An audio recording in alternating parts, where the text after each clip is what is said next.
Hi all, നമ്മൾ ഇന്ന് സംസാരിക്കുന്ന IIM അഹമ്മദാബാദിനെ കുറിച്ചാണ്. ഈ IIM അഹമ്മദാബാദിൽ നമുക്കും എഞ്ചിനീയറിംഗ് സ്റ്റുഡൻസിന് പോകാൻ സാധിക്കും വിത്ത് ഗേറ്റ് റാങ്ക്.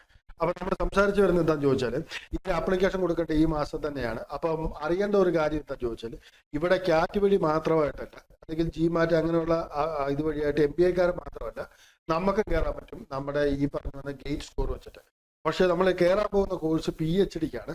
പക്ഷെ അറിയേണ്ട ഒരു കാര്യം എന്ന് വെച്ചാൽ, നമുക്കറിയാം എല്ലായിടത്തെയും ഏറ്റവും വലിയ എല്ലാവരുടെയും ഒരു ഡ്രീമാണ് IIM അഹമ്മദാബാദ് എന്നൊക്കെ പറഞ്ഞ അത്രയും വലിയൊരു ഇൻസ്റ്റിറ്റ്യൂഷനാണ്. അപ്പോൾ ആ ഇൻസ്റ്റിറ്റ്യൂഷനിലൊക്കെ പഠിക്കാൻ പറ്റുക എന്ന് പറഞ്ഞാൽ അവിടുത്തെ ഒരു എന്താ പറയുന്നത്, ആ ഒരു എൻവയറമെന്റ് തന്നെ നമ്മളെ മാറ്റിക്കളയുന്നുള്ളൊരു അവസ്ഥയുണ്ട്. അപ്പോൾ അവിടെ നിന്ന് നമുക്ക് ഏറ്റവും വലിയ ഇമ്പോർട്ടൻ്റ് ആയിട്ട് അറിയേണ്ടതെന്ന് ചോദിച്ചാൽ, ഇതിന് നമുക്ക് ജോയിൻ ചെയ്യാൻ വേണ്ട ക്രൈറ്റീരിയ എന്താണ്, അവിടെ നിന്ന് കിട്ടുന്ന പാക്കേജുകൾ എന്താണ്, ഇതെല്ലാമാണ് നമ്മൾ ഇന്ന് ചർച്ച ചെയ്യാൻ പോകുന്നത്. അപ്പോൾ ഇന്ന് മെയിനായിട്ട് പറയുകയാണെങ്കിലുണ്ടല്ലോ, IIM അഹമ്മദാബാദ് എന്ന് പറയുന്നത് മെറ്റ് ഈ പറഞ്ഞ IIM-നെ വെച്ച് നോക്കുകയാണെങ്കിൽ ഏറ്റവും ടോപ്പിൽ തന്നെ വരുന്നതാണ്, ശരിയല്ലേ?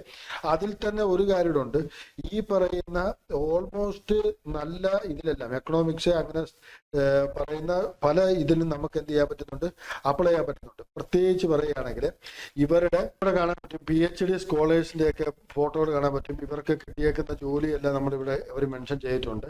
ഇവരുടെ ഈ പറഞ്ഞു വന്ന ഇതിൻ്റെ അകത്ത് വരുന്ന അക്കാഡമിക് ഏരിയാസ് കാണാൻ പറ്റും. കമ്മ്യൂണിക്കേഷൻ, എക്കണോമിക്സ്, ഫൈനാൻസ്, ഈ പറഞ്ഞ അങ്ങനെയുള്ള എല്ലാ ഇതും വരുന്നുണ്ട്. ഇതിൽ നമ്മൾ PhD പ്രോഗ്രാംസ് ആണ് എടുക്കുന്നത്. MBA-ക്ക് നമുക്കറിയാം ക്യാറ്റ് വെച്ചാണ് നമുക്ക് കിട്ടുന്നതെങ്കിൽ, PhD പ്രോഗ്രാമിൽ നമ്മൾ പറയുന്നത് PhD ഇവിടെ നമ്മൾ നോക്കിയാൽ കാണാം. അഡ്മിഷൻ ക്രൈറ്റീരിയ നോക്കിയാൽ master degree in 2 years post graduate diploma or 5 years integrated master degree, അങ്ങനെ 2 കോഴ്സസ് ആണ് വരുന്നത്. In any field 55% mark equivalent. പക്ഷെ നമുക്കിവിടെ ശ്രദ്ധിച്ചാൽ കാണാം 4 years 8 semester വിത്ത് മിനിമം 65%. നമുക്കിത് നമ്മുടെ ഏതിൻ്റെ IIM കോഴിക്കോട് വെച്ച് പറയുകയാണെങ്കിൽ അത് 75% ആണ്. നമുക്കിവിടെ പിന്നെ പറയാനുള്ളത് എന്താണെന്ന് ചോദിച്ചാൽ, സെലക്ഷൻ പ്രോസസ്സ് നമുക്ക് എന്തുവഴിയാണ്, നമുക്ക് എക്കണോമിക്സിലൊക്കെ നോക്കിയാൽ കാണാം. ഡോക്ടർ സ്പെഷ്യലൈസേഷൻ എക്കണോമിക്സിൽ നമുക്ക് ഈ പറഞ്ഞ ഗേറ്റ് ഉണ്ട്. ഫൈനാൻസിലും അക്കൗണ്ടിങ്ങിലും ഈ പറഞ്ഞ ഗേറ്റ് വരുന്നില്ല. അതേപോലെ തന്നെ ഫുഡ് ആൻഡ് ഇതിലും ഗേറ്റ് വരുന്നില്ല.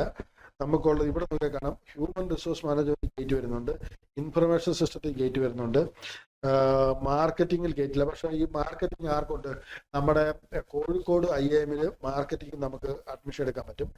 ഓർഗനൈസേഷണൽ ബിഹേവിയറിൽ നമുക്ക് ഇവിടെ നോക്കിയാൽ കാണാം ഗേറ്റ് ഇല്ല. പറയുന്ന പബ്ലിക് സിസ്റ്റത്തിൽ ഗേറ്റ് ഉണ്ട്, സ്ട്രാറ്റജിയിൽ ഗേറ്റ് ഇല്ല. സ്ട്രാറ്റജി മാനേജ്മെന്റിലെല്ലാം നമുക്ക് IIM കോഴിക്കോട് വരുന്നുണ്ട്. അപ്പൊ ഇത് നമുക്ക് നോക്കി ഓരോന്നായിട്ട് കൃത്യമായിട്ട് നമുക്ക് ഏതിൽ താല്പര്യമുണ്ടെന്നുള്ളതനുസരിച്ച് ഗേറ്റ് എത്രയാണ്, 3 years വാലിഡിറ്റി ഉണ്ട്. അപ്പൊ അതിന്റെ അർത്ഥം എന്താണെന്ന് ചോദിച്ചാൽ 2024-23 അപ്ലൈ ചെയ്യാൻ പറ്റും. ഓക്കെ അല്ലേ?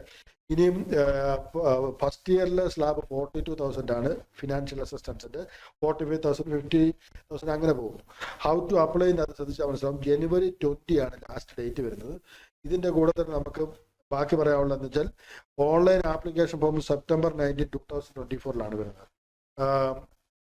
സ്റ്റാർട്ട് ചെയ്ത് January 20, 2025 വരെ ലാസ്റ്റ് ഡേറ്റ് സബ്മിറ്റിംഗ്. ഈ മാസം നമുക്ക് 20 അപ്ലൈ ചെയ്യേണ്ടതുണ്ടാവും. ഈ ഇൻസ്റ്റിറ്റ്യൂഷനിലോട്ട് കയറാൻ നമുക്ക് എന്ത് പറ്റും, നമുക്ക് ഈ പറഞ്ഞു വന്ന ഗേറ്റ് വഴിയായിട്ട് പറ്റും എന്നുള്ളതാണ് ഏറ്റവും വലിയ ഇമ്പോർട്ടൻറ്റ്. നമ്മൾ പറഞ്ഞായിരുന്നു, നമ്മുടെ IIM ബാംഗ്ലൂരിന്റെ എക്സാം എഴുതിയാൽ നമുക്ക് IIM കോഴിക്കോട് കയറാം. പക്ഷെ ഇവിടെ കയറണമെന്നുണ്ടെങ്കിൽ ഗേറ്റ് വഴിയായിട്ട് മാത്രമേ നടത്തുള്ളൂ. ഓക്കെ അല്ലേ? അപ്പൊ എനിവേ ഈ ഇൻഫർമേഷൻ നിങ്ങൾക്ക് പ്രയോജനപ്പെടുന്നു വിശ്വസിക്കുന്നു.